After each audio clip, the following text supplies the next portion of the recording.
We apologize for this brief interruption in the show. As many of you likely know, the Higher Standard podcast is officially sponsored by Transcend Company. Transcend has been my longtime provider for both testosterone and peptide therapies, but they offer so much more. Whether you're interested in health, wellness, or longevity, it all begins with you getting your blood work done. A lab draw will help you get the numbers and establish your baseline. You can go to transcendcompany.com/THSP. That's transcendcompany.com/THSP. Or you can click the link in the show notes on any streaming platform and on YouTube. Fill out your information and one of the representatives will contact you to get your journey started today. Now back to the show. Content in stuff. Not the company property. Yeah. On your desk? Yeah. No, but we had to subscribe because we'd heard that it took place in the office So, just to verify. to get the photos. This You were like, through a working you're like, I got this. and the best part is when we looked, right? So, well, we had to do it in like a group. We had to do it in a group because not all of us wanted plausible deniability that we didn't do it alone, right? Right. So we literally subscribed, looked at the photos, and then canceled the subscription at the same time in a group. Yeah. But of the three of us that were looking in this collaborative group at this OnlyFans page to see if this person was doing this in the office, Right. it was on one of the three of our desks. Oh my God. And it wasn't my desk. So I remember looking at the person next to me going, wait a minute. Oh, shit. That's your desk. The one you ate food off of earlier today? And he was like, no. And I'm like, oh, yeah. Oh, yeah. That's your desk, brother. That's so good. All right. Welcome back to the show, everybody. Hopefully we haven't lost you just yet. But today we're going to get into a very popular topic, okay? A couple episodes ago, we were talking about lessons from some financial literacy books that we had read in the past. And actually, I got pinged on it a few times. I know in the past you for sure have got pinged on it. And I get hit up for like book recommendations all the time. Or someone will say, hey, man, I'm like reading this book. Mm-hmm. What do you think about it? I'm kind of on the fence. Yeah. I get that all the time. So actually, one of the very first financial literacy books that I read was Rich Dad, Poor Dad. Okay. I held out on reading it for a while. Really? Yeah, it wasn't my first. It was one of the first ones that I read. Definitely some plot holes in there, okay, that we can get into. But we want to go through some of the lessons in the book and give it a little bit of a THS twist. Before you do that, let me set up a little bit of context, okay? Love it. So when I read Rich Dad, Poor Dad, I will say that I thought all the hype was a little bit overblown. Mm-hmm. And when I read it, I was like, you know what? This is actually really fucking good. I had read multiple other books before that. I think my first financial book, which I talked about on the show before, was Robert G. Allen's Multiple Streams of Income, which had some valuable lessons. There was some puffery in that as well, so it's not a perfect book by any stretch of the imagination. Mm-hmm. But I eventually made my way to Rich Dad, Poor Dad. And I thought there was a lot of valuable lessons, and I still do to this day. But the story just seemed a little bit too Fabricated? convenient. Yeah, I know, exactly. I feel like, okay, it serves its purpose, right? And that's all it was there for. And if you can read it in the context of the narrative is supposed to help you and just buy into that model, yes, you're going to be fine. Right. That being said, since that time, there are a number of people that have called Rob Kiyosaki, the author, out as having been a little bit liberal with the facts. Yes. And since then, he's also gone on the circuit as being kind of a guru and doing classes and seminars and masterminds and whatnot, which in my mind has devalued the franchise of his intellectual property a little bit. That about him has actually, kind of saddened me, right? Because when you look at him now, given that last episode that we just dropped, influencers that you can't trust. Yeah, you go guru culture, you don't come back. Exactly. And when you go with the flashy, you got the weird colored glasses to sell some kind of gimmick. I'm immediately turned off. Because I'm wearing glasses, you son of a No. bitch? Weird colored glasses. No, these are great glasses. You're colorblind, motherfucker. Don't think I don't know that shit. But I still feel like there were some really valuable lessons from this book. Good starting point for someone. Fantastic, yeah. Yeah, or if you wanted to give somebody else a good starting point recommendation, this will get them excited. Yeah, and what I'll say is we'll get into some of these topics. Actually, we'll dive into your first one. There are some super strange ways he words things in this book. Yeah. Leading off of number one, you want to read this real quick? Go ahead. Yeah. The rich don't work for their money. Yeah, bullshit. Okay, now look. Let's just say we all know that one asshole who walked into a lot of money when they were born and never really worked. This ain't them. Right. Okay? He's saying that rich people have money from making investments. Yes. But they don't work for it. And to which I say, okay, fuck you, that's not right. Mm-hmm. Here's what he should be saying. He should be saying, look, Rich don't work manual labor generally for money. However, they work their asses off to ensure that their investments, which are working for them, continue to be lucrative and financially wise investments. Yes. If you look at someone like a Warren Buffett or Charlie Munger, may he rest in peace, they did a ton of research before making all these investments. And you might say, oh, they just picked a company. This company worked for them. It's great. It's fantastic. No.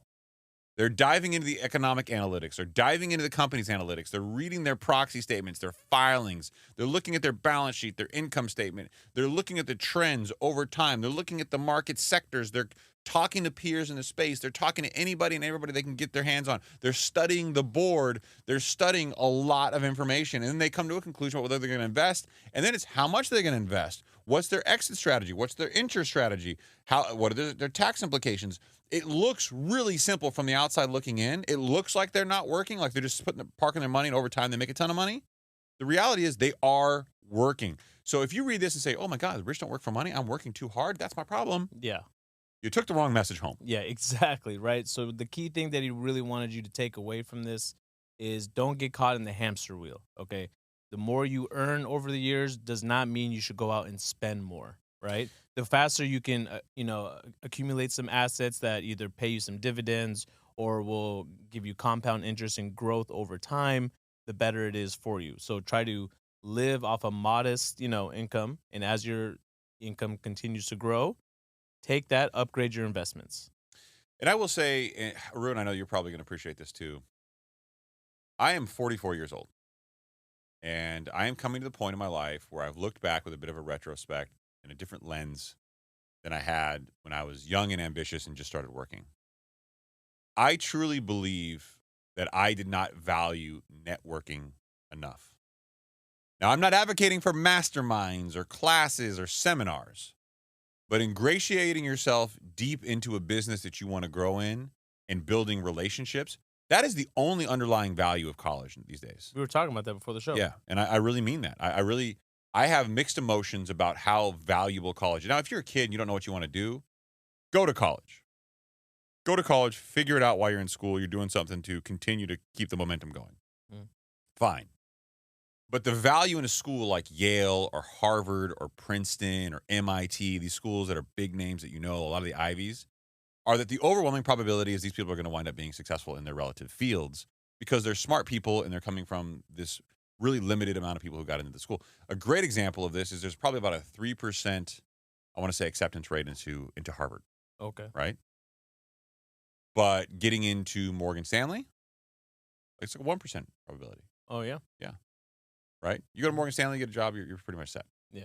Yeah. So no, not Morgan Stanley. Shit. My bad. It's the other one. What do you mean? Damn it. Berkshire? No. MIT? No. God damn it. Are you talking about, he's thinking about the company. Not Schwab. Not, damn it. I'm blanking. It's because I'm still stuck on the whole Cody Sanchez thing. I never got over it. And I just. And I sent you that clip. A listener sent that to me earlier today. I forwarded it to you. I didn't see the clip. What was it about? Oh, she leaned into faith. It's like, I'm beginning to lean more into faith. Making money without morals means nothing. And I'm like, you can't do that. Red flags. Red flags. Shout out to the listener that sent it to me. Yeah. Yeah. Anytime one of your favorite gurus goes let me dive into religion, i.e. Dave Ramsey, i.e. Ryan Pineda, i.e. now Cody Sanchez, and many other people along the way, they're trying to continue to build a group to ingratiate themselves to and an in-group, out-group. Hey, you're Catholic. I'm Catholic. You should trust me because we have the same moral fabric. Right. Buy my course. Yeah. I mean, come on. Really? Were you talking about Goldman Sachs earlier? Goldman Sachs. Thank you. Got you. See? I love it when you come through. Give me that hand. I need to buy myself some time there. You see what I did there? I thought you Googled it. The next lesson from Rich Dad Poor Dad that they got into that we want to get into ourselves, the power of financial literacy. So powerful. Right? I mean, that was the whole reason why we're even doing this show. Right? But you know what's wild to me about the idea of financial literacy being powerful? If you walk into a classroom and you tell a bunch of kids, like, hey, I'm going to teach you financial literacy, they're going to be like, what the fuck? Yeah. Why? Yeah, exactly. Like, what did I do to you, bro? I know. You walk into a classroom full of kids and you go, I'm going to teach you how to get fucking rich. Yeah. There's not a correlation between wealth and financial literacy. Mm-hmm. They think paying your credit cards on time, understanding the basics. They don't think this can make you a ton of money. Yeah. This is the problem, the underlying problem with the way financial literacy is taught. Yeah. We should not be teaching kids, hey, let me teach you how to build your financial basics course or like a financial literacy 101. You should be saying, let me teach you how rich people get rich. Yeah. Okay. The first half of this class is going to be a little boring because we got to build some fundamentals that you understand from a financial perspective. And I know you guys are not going to like that. But the second half of the class, I'm going to teach you how to use those fundamentals to make a whole hell of a lot of money. I'm gonna give you the formula. Yeah. Yeah, exactly. I'm sorry. I started laughing in the middle of your sentence because I saw some financial guru online the other day, and he said he's also a dad, so he's leaning into the dad role to In make group out group. Yep, in group out group. So come on, dads, you know me, you can trust me. I got this. You son. also do this at the end of the show, every single no, show. no. But that's just because I'm opening up to you. World's greatest I'm dad. trying to share. Hashtag blessed. Higher standard. Leave a So review. this guy says every day I drop off my son. You know what I tell him? I say the more you learn, and he repeats back, the more you earn. And then I go back to him. I say, knowledge is what? And the kid says, knowledge is power. He says, we never do what? We never quit. I'm like, damn, bro. You can't let your kid be a kid. You're dropping him off at school. He's in a cult now? It's so intense every single morning. I'm pretty sure that's exactly what the Hale Bob comic cult did before they all killed And then themselves. I'm watching it and I'm looking at all the likes and I'm like, this is not, come on. Yo, that motivational perspective shit gets likes, man. That's what I'm saying. That's the part that bothers me the most about social media. Like, I don't mind about all these people trying to sell you stuff and, like, Yeah. being disingenuous. I mind all the people egging on the disingenuous bullshit by being like, click like. Oh, my God. This guy said, hey, some days you have bad days, but the days that you have bad days, you can make a good day by being good. Right. That means nothing. Exactly. 16,000 people like it, reshare it. Bro, it's so motivational. Yeah. I mean, come on. Alex Hormozy does this shit where he'll say something like, But he's got a whole base of people that like it. They love him Yeah. because he gives away a lot of free stuff too. I mean, he provides value. I'm not taking that away from him. Yeah. But they'll post stuff. Nothing blows my mind more. And you can see this when you go to someone's social media page. Haroon, you're gonna know exactly what I'm talking about. You'll see a clip of them, right? Usually like a reel. Okay. You'll see like a carousel of usually some stupid value thing. Mm-hmm. And then you'll see a picture of a tweet.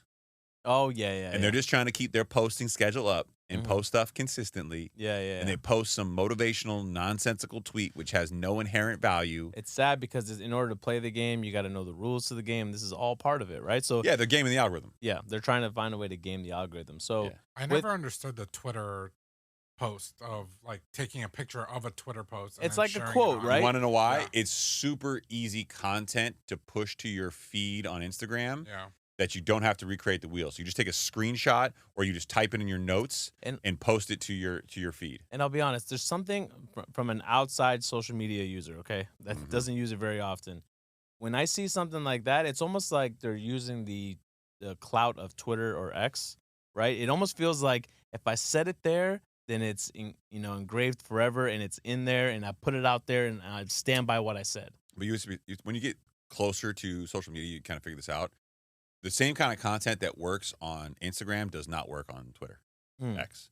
It doesn't work. Yes. Like X is a much more text-heavy platform. Mm-hmm. And some platforms kind of dabble their toe in other things. Like LinkedIn's really trying to dabble their toe into video right now. And they've kind of rejiggered the application to get that on there now as kind of one of the subcategories. Mm-hmm. It doesn't really work the same, though. Yeah, because People don't want to go to LinkedIn for that. Yeah, because if you see a post on X or Twitter, it just feels like that whole platform is used for people that want to make statements about something. And I said this statement and I stand by it. Bro, we got to spend some time going through my inbox on LinkedIn. The shit that I get sent from people is wild. What do you mean? Like Because I'm an executive at a publicly traded company, right? Oh, and because I'm considered high profile by, I guess, industry standards, and they can look up the company and go, okay, this is a real company, it's publicly traded. Mhm. I get people trying to sell me the wildest ways. on why you need them. Oh my God, yeah. I see you post all the time on Instagram and then you just block them. I call them all out. You always say, did you if- really think that was going to If work? you're going to send me some straight bullshit, I'm going to call you out publicly, Yeah. and then I'm going to block you. Yeah. Like, that's going to happen. Like, if you use the word synergies, let's schedule a call and discuss our synergies. Right. That means nothing to me. Yeah, exactly. You know what I mean? Like, if I went home and talked to my wife, I'd be like, babe, we need to sit home tonight on the couch and discuss our synergies. You expect to get slapped, right? I don't know. Or tickled. Or- You know? Like, you don't know. Yeah. So, My really, whole thing is do a little bit of vetting. Like, just look into the person. Spend a like little 5 minutes, man. you'll really figure out, you'll know exactly the type of person I am. Just check out a couple of my reels. bit. Yeah, I fucked that up recently at my work too. I reached out to a few influencers. One of them was a female dentist. I was like, hey, do you want to collab on this one project that we have coming up in October? And she then creates a story. It's like 5 stories, and it's all talking shit about the company that I work at. And she's like, how did they not look me up? Like, I've made videos about how much I hate you guys. And I'm just like, Fuck. Ay, ay, ay. You should have been like, yeah, bitch. I was actually taking a jab. I wasn't being serious. I just wanted to know if you were a sellout. Yeah. Thanks for playing. Yeah.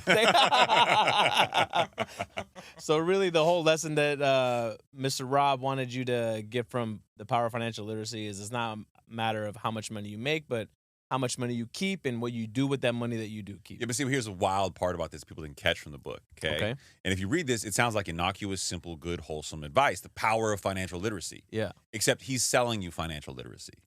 He's selling it to you, literally saying, he's saying, this book that you're reading right now is so powerful. Go tell your friends. This is a very powerful. You need to tell everybody around you. Your kids need to read this book. Their kids need to read this book. Because what I'm teaching you here is the fundamentals of wealth building 101. You need to know this. Yeah.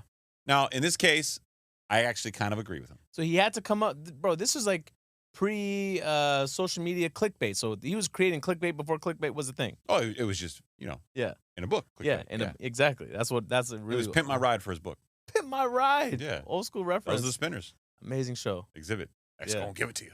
I went to a restaurant. The other X. I went to a obviously. restaurant once where one of the guys from the show actually it was his restaurant. Do you remember which one it was, Odin? It was somewhere in the Inland Empire. This is a terrible description. No. San Bernardino. It was in San Bernardino. It was actually a really wholesome. Barbecue. It was a really wholesome dad story that I'm not going to get into because Oh, come on. No. It's a good one. Say- That's I'll a say- good one. it's a really It's a really I don't good want- one. I I'm don't This is gonna, a really good one. if you Go. if you I stay don't want around if you stay around to the end of the show, we'll get into it. Please Okay. don't. Hey, Yeah. the people that stay around, they always hear it. They always hear it. Yeah. Yeah, yeah. You said, But to you, the said you people that wanted a don't. shorter show tonight. What? But this is a You good said one, though. that- This one was a good Stop. one. Your nipples are so hard I can feel them over here. Okay, Yeah, so we'll he look was on the table. he was actually one of the recurring guys on the show. I'll keep it really short and sweet, but then it takes away from the sentimental. It won't pull on the heartstrings. So we go after the lunch rush hour, and it's just me, my wife, and our newborn son Adam. Right? Mhm. He was under a year old, and we're just sitting there and we're having lunch together. And he looked at me. He's like, "That's your first?" I was like, "Yeah, man, this is my first." And I immediately recognized him, but I didn't even want to bring up the fact that I recognized him from the show, right? Because I'm sure he gets that a lot. And he's like, "That's cool, man. That's cool." It's like, "You guys close?" I was like, "Yeah, man, it's my son. He's gonna be my best friend." And he's like, "Yeah, my son's my best friend too." And he's 22 now. He just moved out, and he doesn't really call me anymore. What happened to my best friend, man? And he's just now venting to me. He's getting teary eyed. I'm like, bro, what? Don't do this right now. You tell him? Did you ask if he pimped his son's ride? I was like, what do you mean? What happened? You reach out to me. He's like, he doesn't want anything to do with dad anymore, man. I was like, why? He just keeps asking me, what happened to my best friend? I'm like, fuck, bro. I'm trying to enjoy this lunch with my wife and my son. Don't do this to me right now. I'm not your friend. Go call your boy. This is the wholesome story. This is the wholesome story. Yeah. It's very depressing. Yeah. 17 minutes into a show, I want to end the show now. Oh, dude, force me to bring this up, dude. What's wrong with you guys? Yeah. Let's move Are on. you getting teary eyed? No, I'm getting sad. Yeah, you're getting teary eyed. Look at you. Hopefully that never happens to us. Get a hysterectomy. Next up from Rich Dad Poor Dad. Know the difference between assets and liabilities. Okay, I had a little bone to pick with this one, right? Right.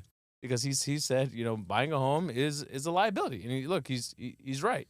Like That's the Grant Cardone path. yeah. So that part I didn't like because look, that is something that we all wish that we can someday get to, right? Own a home. Yes, it's good to know that if you do buy that, it is an asset, but it also comes with a liability, right? I think what he was really portraying on the show is like just invest, grow your portfolio, and not so much don't look at buying a home. So I would say, generally speaking, the advice is sound. However, in today's day and age, unfortunately, life, liberty, pursuit of happiness. Pursuit of happiness is originally drafted. I think there was a Declaration of Independence.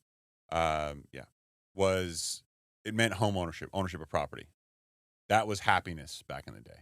It was, in theory, the iconic American dream. Mm-hmm. That seems so far out of reach for most Americans that I can see them saying, why do I want to buy a home? Mm. It's just too expensive. It's going to kill me financially. Because quality of life, work, balance, you need these things. What I would say is know the difference between assets that appreciate and assets that depreciate. And be conscious of how you spend your money, because if things you're spending your money on don't go up in value and they all go down, over time, your net worth is dropping. You should always be cognizant of your net worth, not necessarily the assets and liabilities from just a straight, this is what an asset is, this is what liabilities perspective is. You should always be thinking about how to increase your net worth over time. Mm. You own stock, increases over time, generally speaking, for all the S&P 500 historically anyway. Yeah. Not necessarily, ooh, this is a liability, shit. You'll know. Yeah. You'll know it's on your credit report. Right, exactly. Anything that requires you to spend your money is a liability, and then anything that this is what he said in the book, anyways. Mm-hmm. Anything that puts money into your pocket should be viewed as an asset, and try to focus more on gaining as many assets as possible. Yeah, appreciating assets is the key vernacular. Nice in theory. Next lesson that from the book was take action, start small, but think big. Yeah, I like this one. I like this one too. Don't let as cliche as it may sound, don't let perfection get in the way of good. Yeah. Right. So if that means you're starting off with, looking into an ETF that doesn't require a minimum balance or a minimum deposit of X dollar amount, you could literally start off by buying fractions, $100 at a time, $200, whatever. Slowly build it up over time. Don't let a potentially a 5% return deter you from wanting to do it because it's not good enough. Yeah, no, don't start somewhere. Period. Just start, and just by taking that action and starting will get you to become more interested to learn even more. And I'll also say this applies to bigger things too. So I can't tell you how many people buy a home. You're cupping the mic again. You're cupping it. You just can't help yourself, can you? Just get this. Go ahead. This is not cupping. You're cupping. 3 fingers is not cupping. Haroon, he's cupping. This is cupping. Yeah, you're cupping. You're trying to resist the urge to be two-handed. Just give it 3 minutes. Listen, Yeah.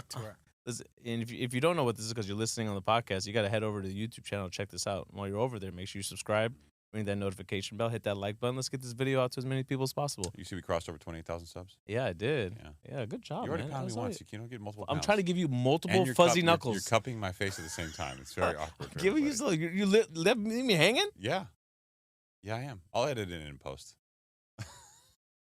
You leave there the whole show. Remember the one time I got you? Yeah. No, I don't. Yeah. So, home buying. Every single person I've ever known that's bought a home, including myself, and the first home you buy, it's always stressful. It's always scary. It's always going to leave you wanting to be on a minimal budget afterward. And there's always going to be a sweat. Yeah. The problem is people are thinking so much about the near-term pain that they're not thinking about the big benefit ultimately over time. And it takes most new homeowners about a year or two to kind of get away from the nerves and go, okay, this is life now. Like, this is life. I've been able to do it. I feel good. It's scary as shit. And here's the bad news. If you're buying multiple pieces of real estate, I haven't been in one transaction that didn't have stress associated with it. Yeah. They're never stress-free. There are always some type of headache that comes up. Mm-hmm. So my point here is, again, to your point about letting perfection stand in the way. Start small. Expect it to be difficult. It's not easy. Yeah. People who are selling you, hey, making money is easy, they are full of shit. Yeah, exactly. It's never easy. To your point, too, I don't think this will work in today's environment. But even back when we did do this for my current home, I'm sure a lot of people would have said, that's never going to work. But I literally made an offer on a home contingent on the sale of my previous home. Yeah, I can't believe you did that. What are we thinking? Yeah, what were we thinking? And why? I was like, they'll never accept that. Why would we even present it? Yeah, What did they do? Stupid. They accepted it. Yeah. Yeah. So, because you never know what kind of position they're in. They actually fell out of escrow once already. Mm-hmm. So they were kind of desperate. They didn't want to fall out. They didn't want it to sit on the market for too many What a days. wackadoodle that real estate agent was, too. Bro. She was weird. She was, batshit crazy. She was the reason my brother stopped working with me. She- She wouldn't. She's like, if he Oh, emails that's me right. again, I'm out. I'm like, no problem. Oh, yeah, that's right. So, don't let perfection get in the way of good. The next one's going to be an interesting topic for you to read. So I want you to go ahead and read this one. Go ahead. Yeah, read it. Me? Yeah, you have a problem with this. I do. Attack your fears head on and overcome self-doubt. What? Okay, so Is this a come to Jesus moment? it is a come to Jesus moment, and Haroon and I discussed it off the cameras, I feel like you didn't. and we did. Haroon, We did. We talked Yeah, over the yeah. weekend. Really? Tell me about Odun. Wait, let Odun finish it then. sure. Chris's delivery is a lot better than mine. Okay. Yeah, we voted. Oh, That God. I'd be the one to deliver this on the show while the cameras were hot here. I want you to look at me. You can cut my face while you're doing this. All right. So, as you probably know, we are sponsored by Transcend Company. Mm. If you want to go to transcendcompany.com/THSP, you can support the show and have a first early look at your blood work and see if they can maybe help you with things like longevity, focus, Mm. health, nutrition. They got you. They got They you. got me. They do have you. You know who they don't have? They don't got your boy yet. They don't have you. Yeah, they do. No, they don't. They got me. You went to transcendcompany.com/THSP. You clicked the link. You entered your information. You had Len call you back. You got hooked up with the blood panel did assessment. the blood panel, yeah. Came back. Results good, bad. What were they? Yeah, they're good. Great. Good for you. Yeah. So now Len can help you optimize your blood panel. Yes. Maybe get you some BPC 157 for your aching ankle. Yeah. Right? Oh, it's gone now. It's gone now. Have you been taking BPC? Yeah. You've been? Wolverine, baby. You been taking it? I'm on it. Are you really? I'm on it. Stop. Come on, you can't leave me hanging now. If you're lying to me, I'll be upset. Check with Len. Did you really? Yeah. You've been taking it? Taking it. You've been taking injections? Taking it You've right been here in the calf. In the calf? In the calf. When? When did you start this? 2 weeks ago. You didn't say a fucking word to me? I told you after my vacation. How many units are you taking in an injection? Oh, I don't know. That's questionable. Every night for 2 weeks, you don't know? Hold on. No. You're not No, drawing I'm good now. I don't take it anymore. I took it for 2 weeks. Okay, wait a minute. This story is looking like a lot of bullshit right now. Ron, are you buying this at all? Nope. He did say a word to you? Why? I don't need that. Well, ask how. Your wife Yes. to lie for you. I forget the no, because it comes in and I don't take the full injection. It's not the full amount.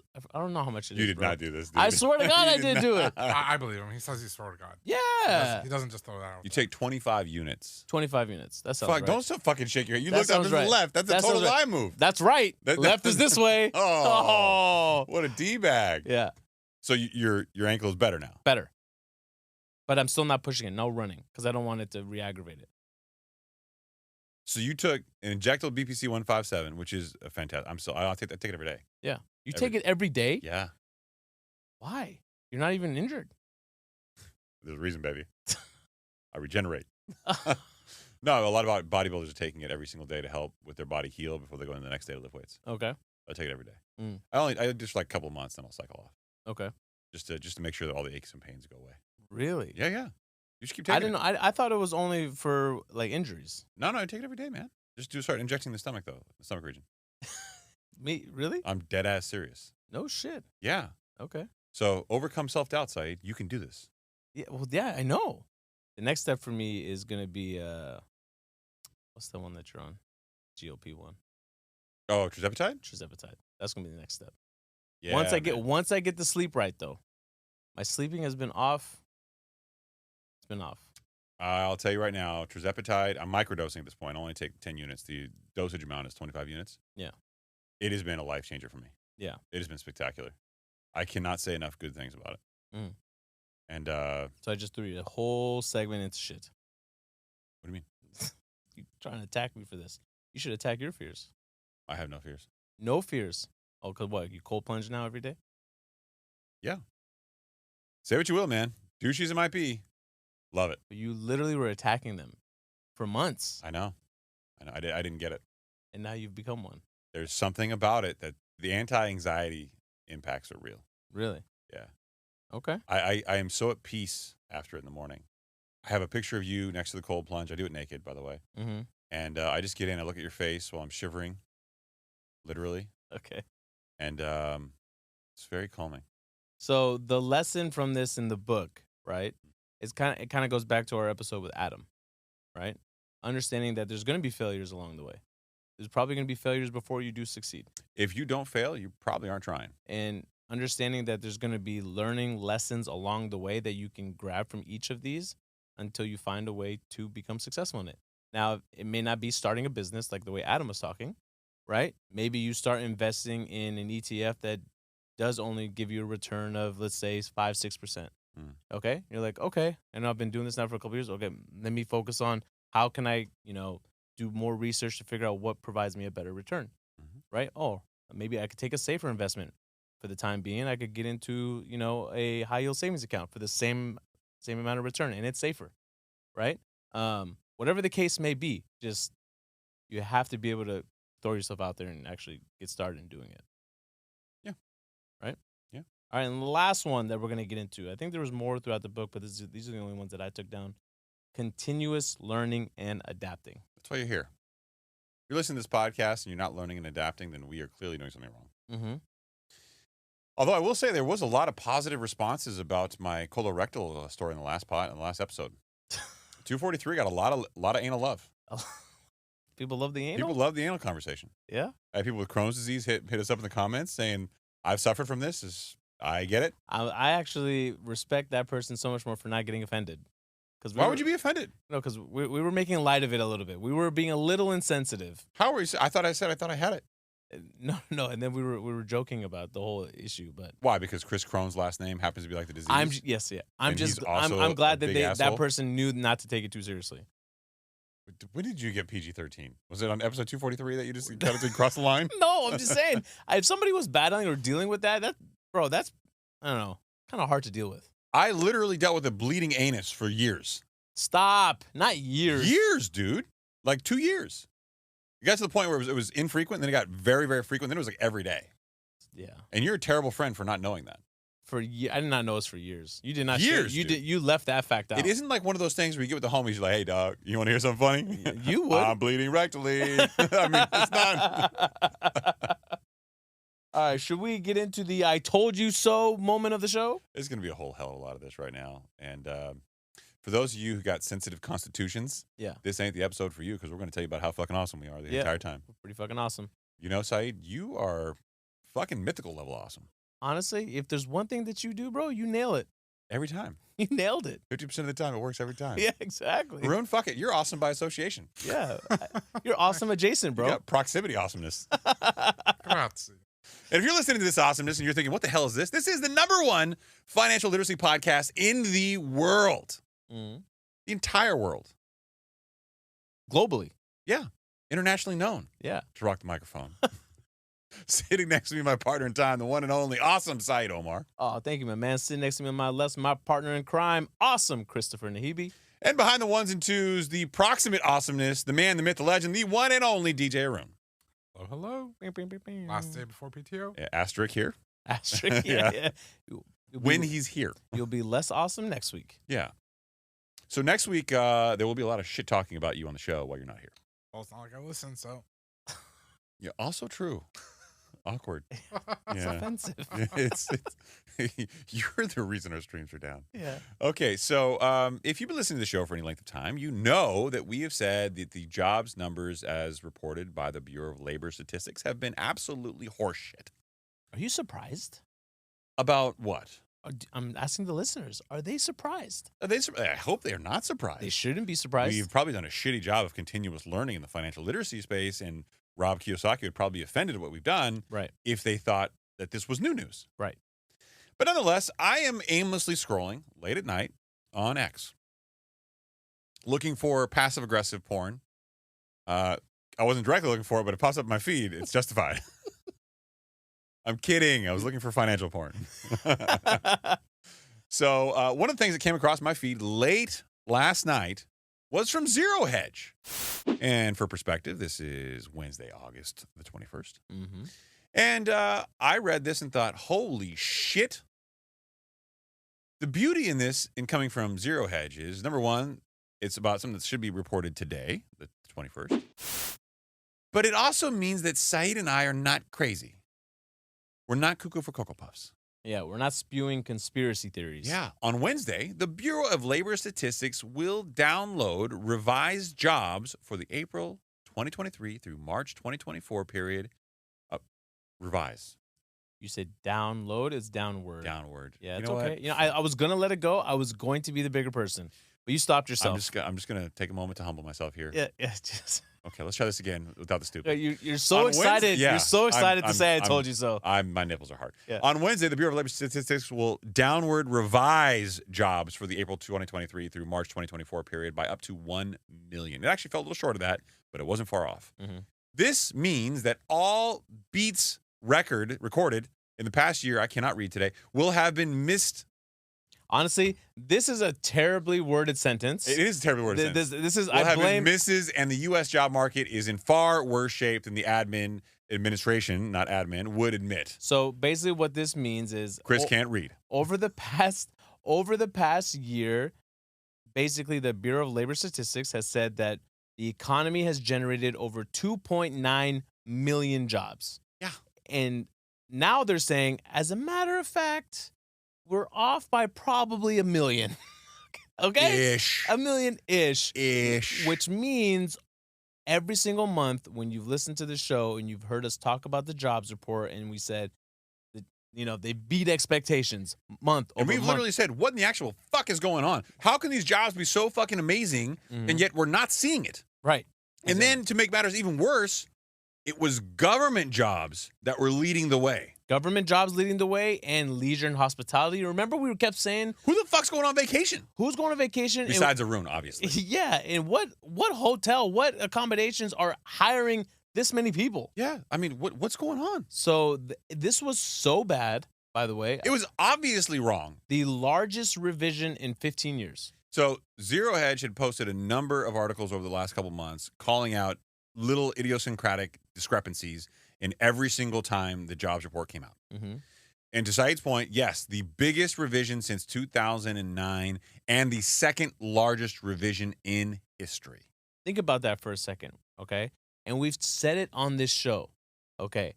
The Fed has said we're going to be data dependent, okay? Yeah. And the Fed has a dual mandate, meaning there's two things that they're responsible for that they need to take care of. Mm-hmm. Number one, stabilize prices of things, aka inflation that we talk about all the time. Yep. And number two, provide maximum employment. So when data that's coming out saying employment's looking good, Spectacular. there's a lot of jobs out there. Job market's amazing.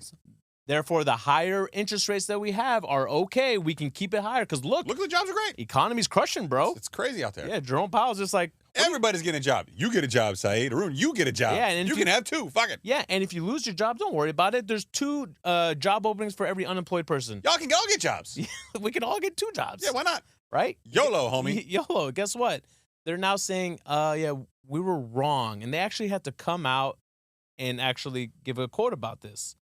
This revision was so big that they had to recalibrate how they gather their information and data. Translated loosely, remember how we told you that some of the data that is received in things like the housing market comes trickling in over time, and it seems a little disconnected to the way people live their lives now. Mm-hmm. There's things out there like, I don't know, Airbnb. There's certainly different financial data and perspective and technology that's out there, and we're really not capturing the data well. Mm-hmm. Well, they're basically saying, you know what? Yeah, that's right. Yeah. So a lot of this, sometimes when they send out these surveys for these companies to provide back to them, if they don't get responses back, they just give an estimate. Yeah. They literally make up an estimate of what they think is likely to have happened. So we'll do a little role play, shall we? So let's do it. Hey, Saied, we don't have the jobs for the government, and we should probably estimate, no? I think we should. Look, the bond market's been kind of crushing. What do you think? Yeah, I do feel like it has been crushing. Yeah. Maybe we put a big number in? What do you think? I think so. Leisure one? and hospitality, we estimated came in at 22,000 jobs last month. So how many government jobs do you think we're I at? mean, you went on vacation last month, right?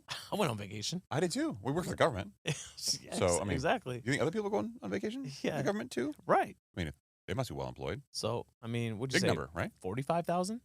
Make it 55. 55. Got it. 55 sounds good. And then after that number gets reported, what happens? A month later, they'll revise it down and you'll be like, that will never make the headline.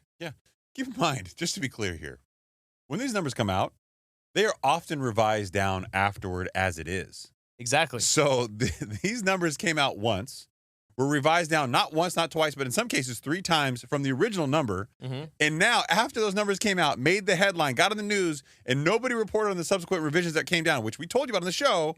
They're now saying at the end of the year, when you tally all this shit up for the past 12 months, ooh, we're going to revise it down again. Yeah. By the second largest number in American history. Yeah. Right. Sorry. Yeah. Ooh, we might have fucked Right. that up a little bit. I mean, there's no reason for me to believe that this shouldn't come down even further. Okay. And also, there's no reason for me to believe that other data points aren't, misreported as well. Oh, yeah. At this point, the whole game's off. The whole gig is off. And you know who's going to be really, really upset about this moving forward? When JP starts getting blamed, okay, for what's going on with the recession, when a recession does hit, because the entire time he was leaning on the fact that we got a strong labor market. Yeah. We got a strong labor market. That's why we're not cutting rates. Who provides that labor market data? The government. I got a crude reference for this, but I know exactly how he feels. He didn't see an Adam's apple. He thought that couldn't be a dude, and then he got a sausage. I mean, that's what he got. You got a sausage. That's a valid point. You know what I mean? Yeah, exactly. Like, yeah, what's going on here? Yeah, just from the back. Not this from the does front. not make sense. Just from the back. I don't want you to see what's up front. Yeah, it's just the hardware does not match the drapes. Terrible reference. It's good though. Yeah, I mean, it makes sense. it does make sense. All right, so let me read the quote from the Bloomberg article here. Haroon, if you could scroll up a little bit so I could read it. I can't see anything over there.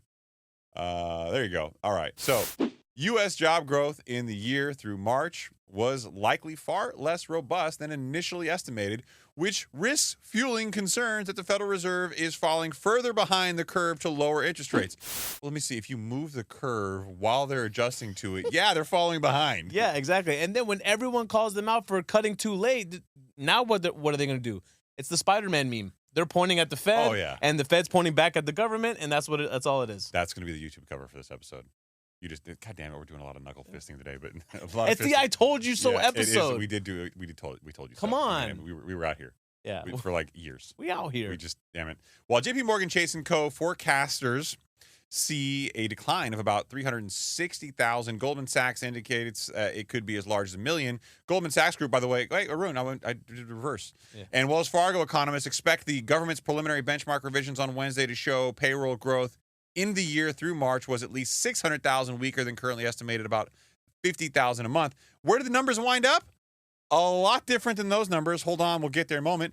There are a number of caveats in the preliminary figure, but a downward revision to employment of more than 501,000 would be the largest in 15 years and suggests the labor market has been cooling for longer and perhaps more so than originally thought. The final numbers are due early next year. However, we've got some numbers for you for some perspective. We're going to that first box there, Haroon. There you go. Thank you very much.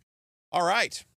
So, a look at the preliminary estimates in recent years. Goldman Sachs saw a 600,000 to $1 million decline in upcoming count. In 2018, it was a 43,000 job revision upward. In 2019, it was a 501,000 revision downward, second largest in history. Mm-hmm. In 2020, 173,000 down. In 2021, 166,000 down. In 2022, 462,000 up. In 2023, it was 306,000 down. Mm-hmm. Okay, so you've got some pretty significant movement there. Where do we wind up this year, kids? Close to 1 million. I think it's 800. Right now, it's being reported 818,000. 18,000, and it is likely to be revised as more accurate data continues to come in. Or if you can go to the next article, please, just because I'd like to continue the I told you so trend here.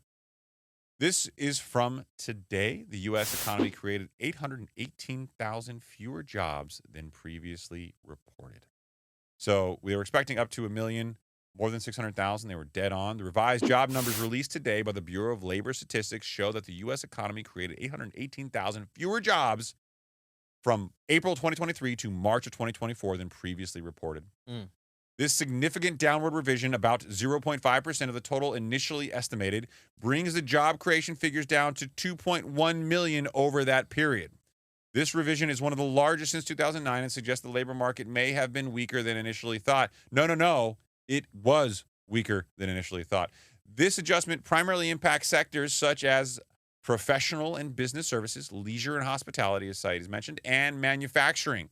The revision indicates that the average monthly job growth during this period was around 174,000 jobs, which is considerably lower than the previously reported 242,000 jobs per month. The implications of this revision are notable. It could influence the Federal Reserve's upcoming decisions, which we will talk about momentarily, with some economists suggesting that the Fed might consider cutting interest rates as early as September. By the way, we've talked about that in the show. They were already suggesting that. Now the question is, are they going to suggest more or less cuts in September?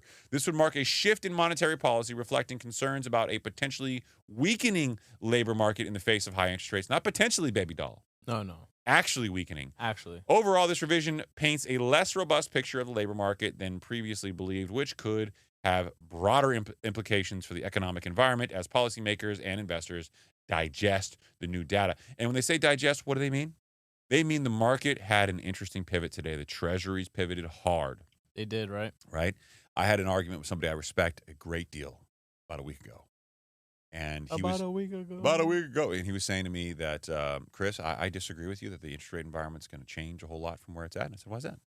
He said, I think the treasuries have already baked in this rate cut scenario. And I was like, nope, I disagree. Doubt it. I disagree wholeheartedly. Yeah.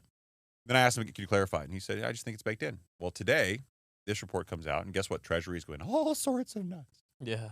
And when they did, regional bank stocks, community bank sector, their stock prices all went up because they saw this as a heavy amount of pressure. Now, the Fed, as you know, is data dependent. Mm-hmm. They're waiting on data. At the end of this week, they're going to be in Jackson Hole. Woo! Jackson Hole. And the FOMC is going to get together and they're going to talk about the economy. Not just FOMC. There's going to be anyone that has a name in finance. You're going to have politicians there. Everyone's going to be there. About I'm still waiting for my invite. I know it's coming. yeah, it's got to come, coming, right? From the Federal Reserve of Kansas City, right? Mhm. They're going to hold the symposium there for all the simps in finance, and they're all going to get together, and everyone's going to be looking at your boy JP. You think Taylor Swift goes to that? Why, for the simps? I mean, looking for, That's guy a in great finance, name. A 6'5", symposium for simps? blue eyes. A symposium for simps. The Simp Symposium? that should be our first master class. Yeah. Everybody get out your wallet. Give me everything that's in it. Congratulations, you've now completed Ryan Pineda's course.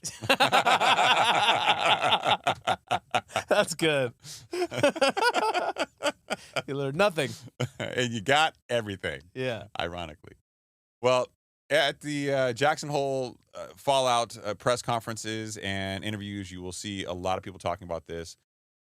This is probably the last thing that really needed to happen ahead of the September FOMC meeting, which is going to create pressure. I don't know if there's a way to relieve the pressure. Now it's not a rhetoric anymore. It used to be there was 2 cuts kind of baked in. September, December was kind of your overwhelming probability of 25 basis points each. Now people are saying, whoa, shit, we need 50 basis points in September to stop this. This is a bad trend. Yeah. All this is bad, bad, bad.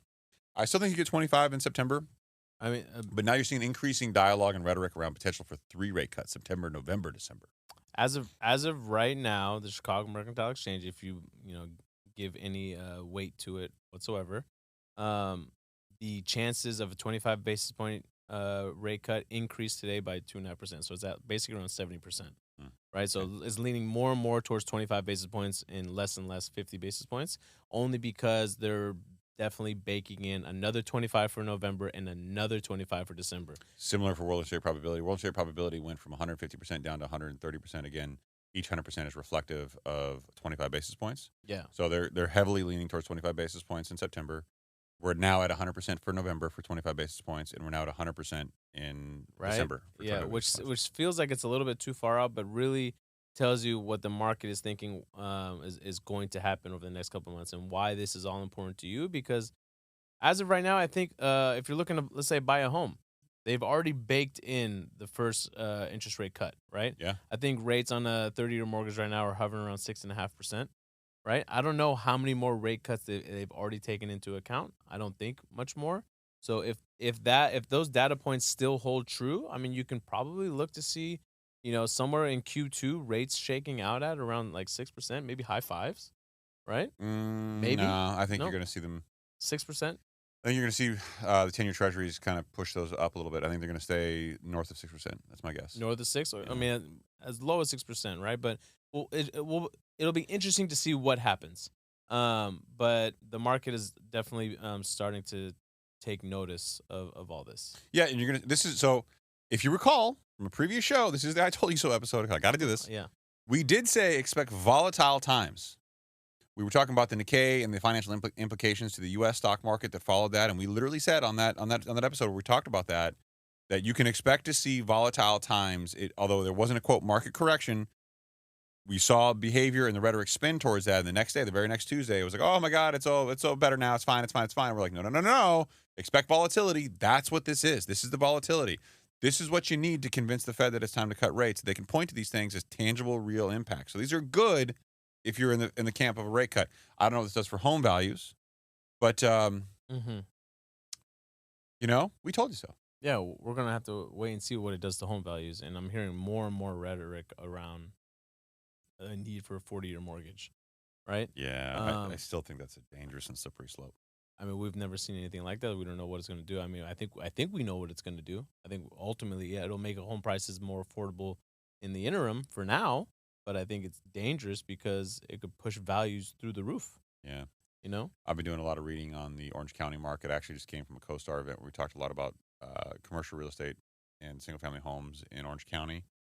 Irvine led the country in home price appreciation. Seems to be a bit of an anomalous just group. Rental rates here last year were increasing the highest in Orange County than anywhere else in the country. I mean, just incredible numbers for Orange County. There's a lot of out-of-the-country buyers and renters. It's a really strange MSA, but I'm feeling like now's the time for you to tell me something about a moist, goody good thing. A moist, goody good thing? Yeah. I mean, if you're listening to us on Apple or Spotify, please head over and leave us an honest 5-star review. We do appreciate those of you that have been heading over to the YouTube channel and leaving us a review in the comments. Talking about section. you, Lucas. We love you, bro. Yeah, we do love you, Lucas. But if you want, please head over and leave us an honest 5-star review under Apple, or we'll read it on the show. We know on Spotify you can only leave us 5 stars. We'll take that too. And I've already mentioned the YouTube stuff, so continue to do all the moist, goody good stuff. And you know what? For whoever gives us the best review on the YouTube channel, in the comment section on this episode 244, we will give you a shirt Of your choice. of your choice. And we'll pick, fuck it, let's just go two winners. 2 winners. Two winners. The best 2 comments, obviously with the positivity spin, because it's got to be like, review-ish. Yeah. But how amazing this show is, Yeah, you get a t-shirt. I like it. Yeah. Your size, choosing color, all that stuff, mailed to you, shipped directly to your door with a picture of Saied in the nude. I mean, it's necessary. what's some You're not going to see me On like- Chris's desk.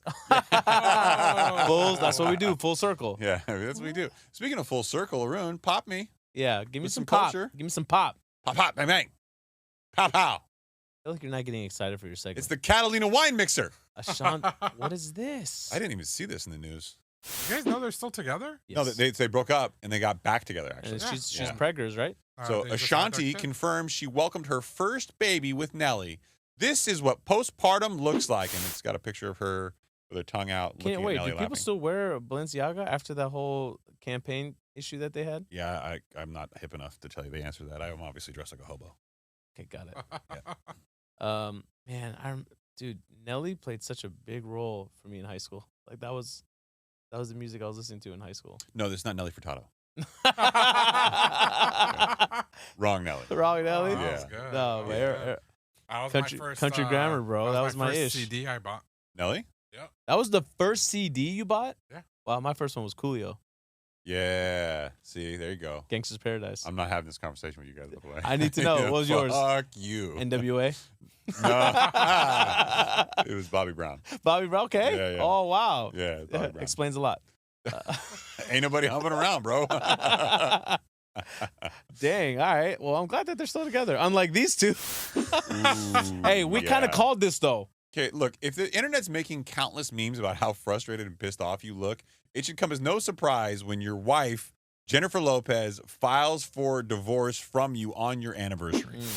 And her explanation to the media and the news was she wanted to close the chapter on a symbolic. No, she wanted to say fuck you to Ben Affleck. That's what she wanted to do. That's what it feels like. Can I be honest about I something? mean, he's clearly battling something, right? No, I mean, no, don't put this on Ben. I'm not gonna put it all. Ben's like baby Jesus. I love Ben. Hold Okay, on. look, she's been engaged 9 times, married 4.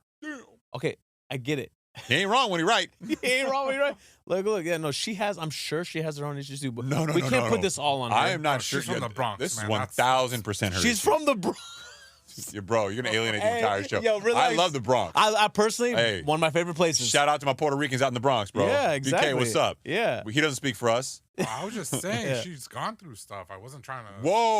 Whoa. She's gone through how many stuff? Listen there, At Captain least Rotund. 9. At least 9. At Yeah. least not. It just seems like she might be a narcissist. I'll be honest. I was never a fan of Jenny from the Block. I don't get it. I don't get. Yeah, me neither. I will say this. Look, she's a pretty woman. What? I don't even know how she made her way into stardom. Was it singing or acting first? Which one? She was a fly Acting. girl. She was a what? She was a fly girl. What's a fly girl? You remember in Living Color? Yeah. She was one of the dancers. Oh, Yeah, so she she was started a as a dancer. dancer. She was in a the fly girl background. on Living Color. Oh, Then okay. she got into acting, Yeah. and her breakout role was Selena. Dang, in Living Color, she must have been super young, Yeah, dude. yeah, she was in her teens. She's old. Yeah. Whoa. Stir. Fuck. Sorry, man. sorry. I know that's a sensitive word. Attacking for the you, Chris. BK, the Puerto Sorry, Ricans, sorry, and now sorry. this? You're not old, Chris. It's You're Haroon young. at higherstandardpodcast.com. Honestly, if I had to choose between the two, if I had to pick Her a or camp, your wife? What? if I had to pick a camp between Ben or Jen, I'm going Team Ben, bro. The That's bromance- Batman, dog. Yeah, no, he was not a good Batman though. No, he was a great Batman. He was not a He great. was going through obviously marital disputes at home. Oh man, his bromance with Matt Damon alone wins me over. You That's all I can't play need. Batman correctly when your wife's making you mad. This is all her fault. I am Batman. It makes sense now. It's all. He's angry. Honestly, he looked like a belligerent drunk as Batman. That's what he Yeah, looked like. because he was probably belligerent drunk. He's probably one of those guys who didn't want to go home after work. Yeah. You know what I mean? Yeah. Jesus. All the Shuttlesworth. roles that he plays when he's drunk. It's just Yeah, natural. It's just natural. Yeah. Bro, you can't have. You were adversely selected, my Yeah. guy. What the fuck with this pop culture segment? Lil Jon surprised the DNC. This guy clearly hasn't got the memo that we get flagged when we talk politics. Lil Jon surprised the DNC crowd as Georgia cast 123 votes for Kamala Harris during the roll call. Literal John's coming out. Is he really going like, what? Okay. Yes. Vote for Kamala. Yes. Like, Everything Bro, you just said. how yes. out of touch is the DNC to still be recruiting Little John? is he Lil anymore? That's his name, bro. Or is he Big John now? No, you're thinking about Bow Wow. No, I know. Bow Wow's not Lil Bow Wow anymore. He's Bro, just Bow I Wow. met Lil Jon. Yeah, I met him too, actually, in Rosarito. Yeah. Huh. What? Yeah, met him in Rosarito. He was performing at Papa's and Beer, and I went on stage with him. Who are you? The Yeah. hell? Yeah, bro. This is 19, Saied 19. Were you walking around with your hypnotic bottle? No, it was in Papa's and Beer. They don't let you walk around with hypnotic, but Oh. I was that guy back in the day who was walking around with a hypnotic bottle. It was bad, man. It was You know, hypnotic is basically like sugar water with alcohol, right? yeah, Yes, man. it It was was- blue. look, it was It was blue. there was a science to it back then. It wasn't for me. What was the science?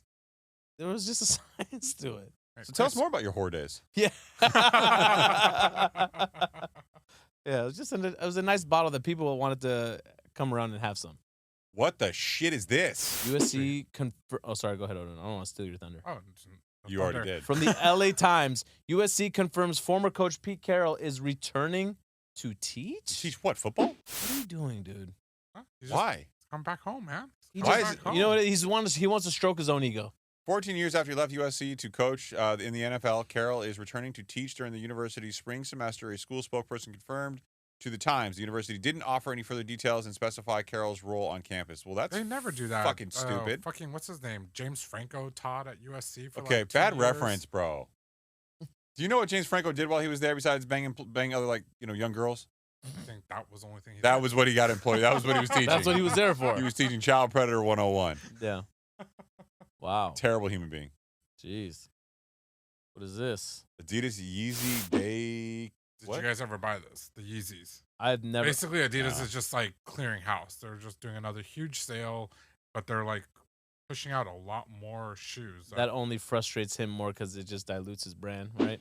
He hates that because that was one of his sticking points. He wanted to be in control of all the release dates and all that. Well, you saw Gap released it to resellers, and now Gap's all the Yeezy stuff vis-a-vis Gap is being yeah, sold. in the market. major misstep by him. Honestly, I never liked the look of any of the Adidas Yeezys. The only ones I ever wanted were the original Nike ones.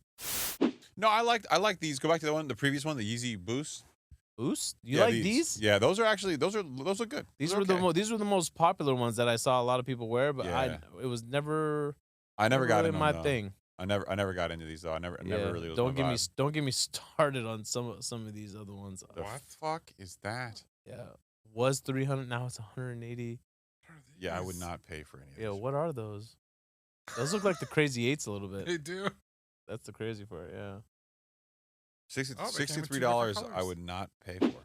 yeah, man. I mean, don't understand. it's crazy how he's just completely just. I legitimately don't That understand. was that was one of his best talents, right? Is how he always found a way to keep himself relevant and in the news. Yeah, but you had to know that shit was going too far. At some Yeah, point. yeah. Was just, He literally was just going low blow after low blow. Just if to he stay would have on- just stuck with the pink polos, everything would have been all right. yeah, that's what that was his claim to fame, right? He was always doing. He was taking the thing that was viewed as not cool and trying to make it cool.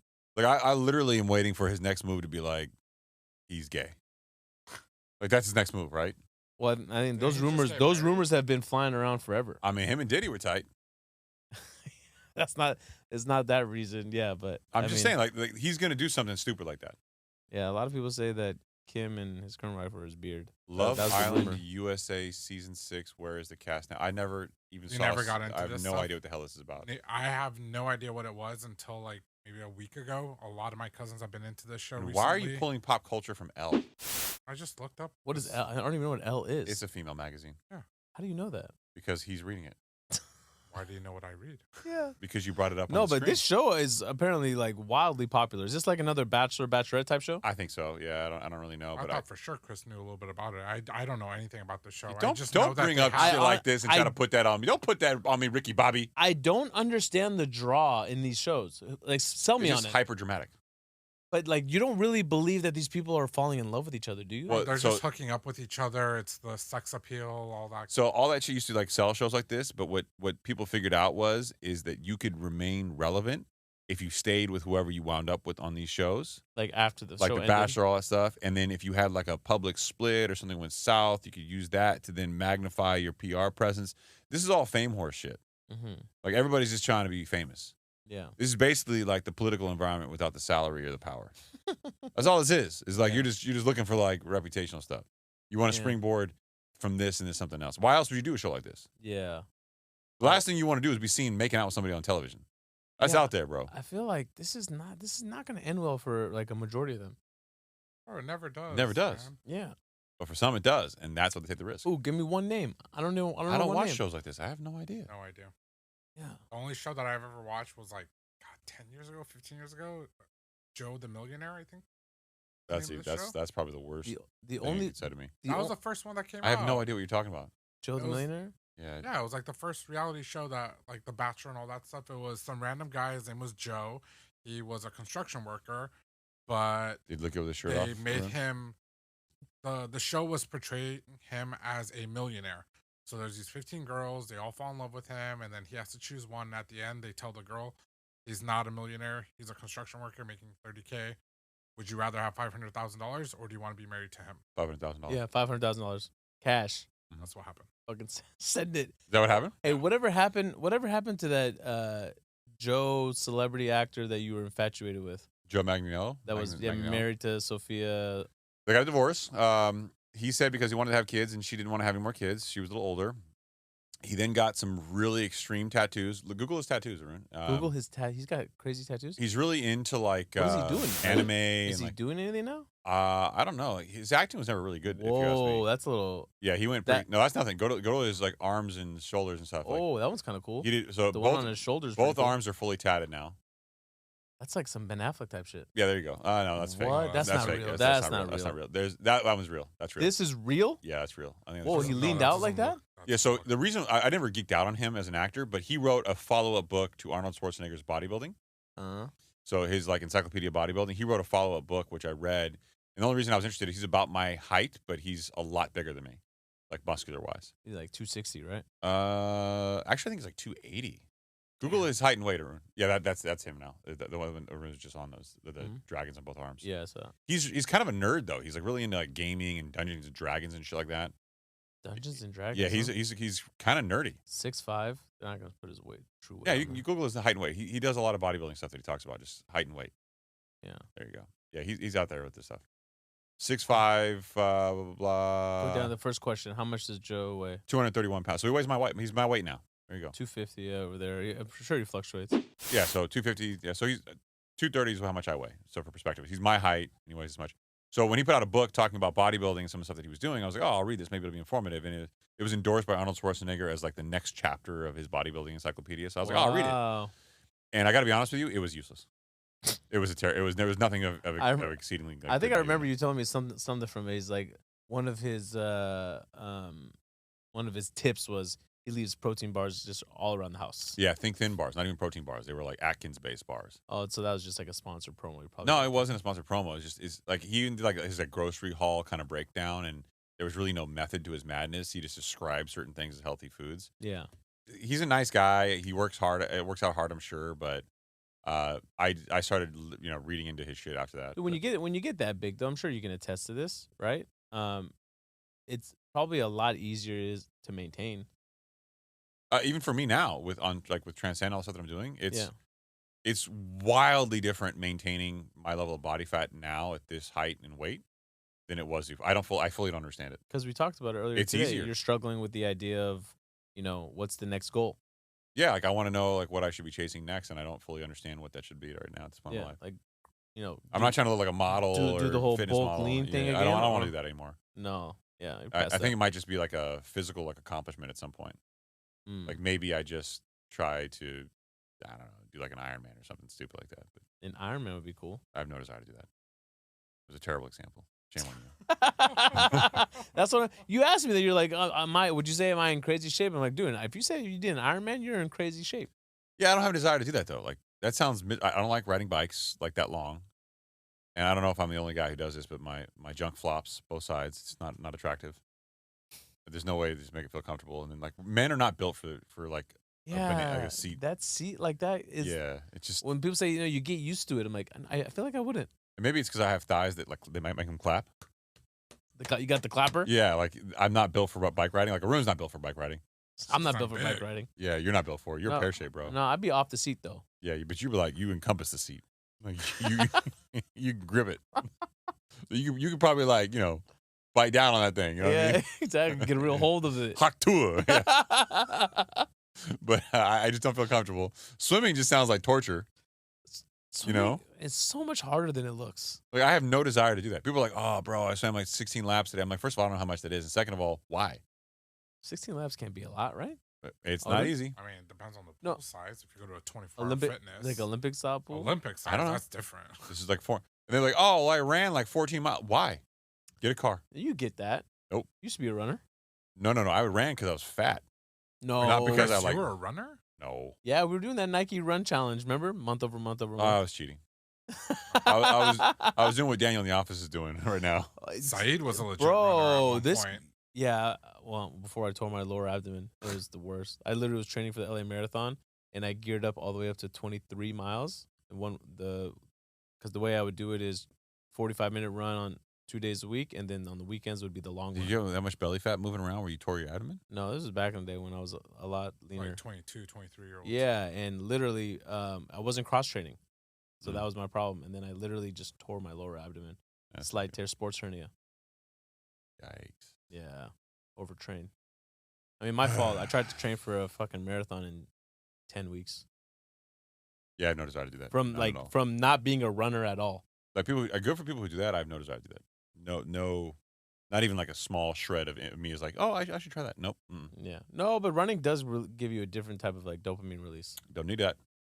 You don't No. need that. Haroon, you want to run a mile? Yeah, there you go. Yeah. I know. I remember feeling like it was a complete waste of time when I heard or read somewhere that Usain Bolt never ran a mile. Like he's that shredded, he's never run a mile. Yeah, but sprinting is taxing on your body. My Well, God. no, it's a way better workout. Yeah, completely different style workout. But like, would you rather look like a marathon runner, or would you rather look like Usain Bolt? I mean, Don't play devil's advocate here. You're not going to win. What are you doing? there isn't a single marathon runner who doesn't look like he's like anorexic. There's not a single. Yeah. Yeah. Like if your body's telling you that you can't hold calories that badly, it's telling you should not be doing this. Yeah. I came across an Instagram profile today, and it was this like over enthusiastic dude with his shirt off, like trying to clearly sound like he's energetic. And he's like, day 29, no food, fasted. And I'm like, is he talking about fasted? Like Yeah, that's the most iconic side by side. That's just wrong. what? Oh yeah, marathon runner versus sprinter. Yeah.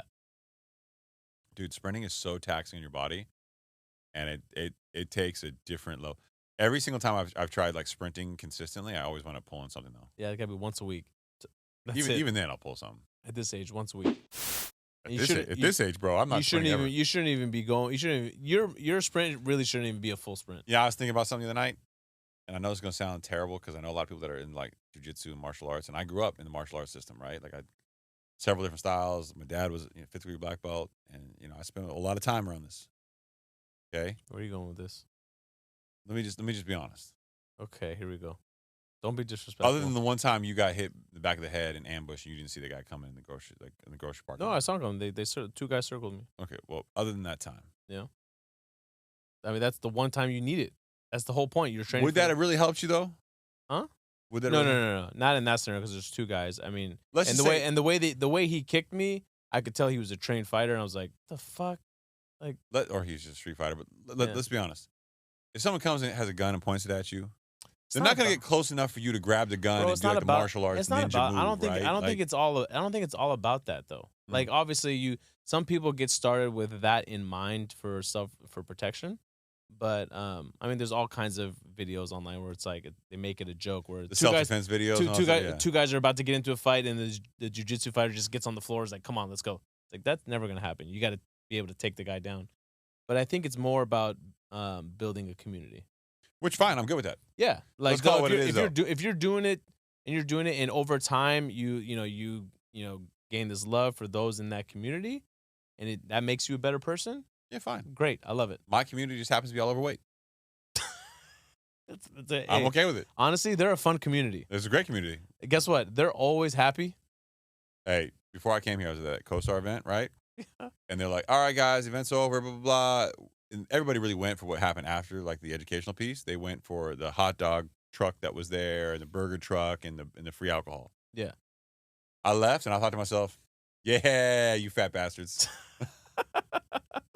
So today was my kid's first day of school. Okay. Oh, yeah. So dropped them off at school. We're both really excited, so I was happy. Anyways, we get done and we walk over. We're about to head home, and there's a bunch of parents there that my wife knew that she wanted to like say hi to. Mm. And next thing you know, like the gate that they're standing next to opens, and we didn't know what was happening, and it all kind of made sense to us why they were all standing there. Wait a minute, there's something going on. They all go inside, and they go, "Come on in." I'm like, "Fuck, man, I really gotta get going." It's like 8:00, And we go inside, and inside the like cafeteria area, the kids are all in their classes. They got PTA there that serve like breakfast, like pastries and coffee for everybody. And we go inside, and people just take it, and they're just sitting down, and How many pastries you they're have? just I had 0. But my whole point is, I was sitting there, and the whole room had to have been full. It was like there was no room, no leftover seats. I'm just looking So is around. that's the reason why you didn't have any pastries? I'm just literally looking around like, none of us got work today. Like, I gotta get going. Can somebody else leave too, so that I can say I gotta go? I don't want to be the first Oh, asshole. I'm always that guy. I don't want to be the first asshole. You know, people ask me, I go, because I don't want to get fat like you. I did that today. I'm like, look, I don't want to be disrespectful, but I Yeah. do. Yeah, I don't want to look like you. come on, man. I'm not here to drink, bro. They're I'm just here to twerk. they're literally chit chatting about like the whatever happened last year, and I'm just like, what are we doing? This is not productive. Bro, I went to a networking event once. It just literally makes me feel like those sessions, like it's a therapy session for the parents that aren't ready to give their kids back to the school. Oh, yeah, And there's a little bit of that there, for sure, 100%. That's what it's there for. I'm like, come on, guys. Like, we're all grown-ups here. Now that you told your one wholesome dad story. That's not wholesome. I'm taking a shit on the whole system. I literally went to an event where you're supposed to like network, and there's a mixer before the event. And I intentionally got there late so I could skip the mixer part and just go straight into like the event, like which is all economic bullshit. And some guy comes up to me, he's like, "Hey man, what do you do?" And I'm like, "We're all in finance. That's why we're here." Yeah, I'm in finance. He goes, No, I know that, but what do you do in finance?" And I'm like, "Numbers?" No, you didn't. "Oh yeah." And he was like, "No man, I want to get to know you." I'm like, "Why?" He's like, "Because we can network." And I'm like, "Don't want to do that." That's not what I'm here And for. he goes, "It's not." He's like, "Is that why you're here?" I'm like, "Is that a cocktail?" He's like, "Yeah." I'm like, "Do I have a cocktail?" And he goes, "No." And I'm like, "Why does that tell you?" I'm like, yeah. You clearly didn't read the room. He's like, "Come on, man! Like you're making this awkward." And I'm like, "Am I?" or are you making it awkward? You're such an asshole, bro. Like, So- he just wanted to make a It friend. got worse. No, Dude, he did. he could have been He going did. through something in life. He probably was. So then I get in this auditorium. There's like in the back left corner is like a seat on its own. I go sit there, right? The entire auditorium's full. Yeah. Guess who comes over and sits down next to me? He's like, "Hey, man." I love this guy. He's like, you want to make it awkward? Bitch, I'm about to make it extra awkward. So the lights go off and they start presenting this PowerPoint presentation. Yeah. And they go to the first slide. First slide, it was like a recessionary indicator or something, right? And he goes, hey. And I look over and I go, "Yeah?" He goes, "Seriously, what do you do?"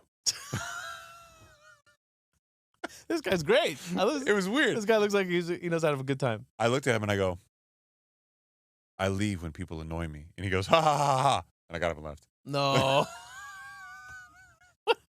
Just left. Wow, what an asshole, bro. I know I'm gonna wind up Dude, walking. this guy, he probably listens to the show now, and he's just like, He's probably the one 1-star review we ever gotten. Yeah. It's your fault. I'm a Remember that terrible time we human found being. out I left us a 1-star review by You're a accident? terrible person. Leave your own show a 1-star review and then talk shit that we got a 1-star review for 2 months. Oh, man. All right, Haroon, we didn't make it a full hour. We made it an hour and 15 minutes. You're welcome. Hashtag blessed. Thank you, sir. All right, buddy. You got anything else?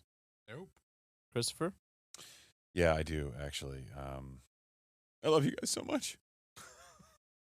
I didn't feel like that was sincere. It wasn't. Haroon, get the fuck out of here. Go on, PTO. Good night, everybody. Bye.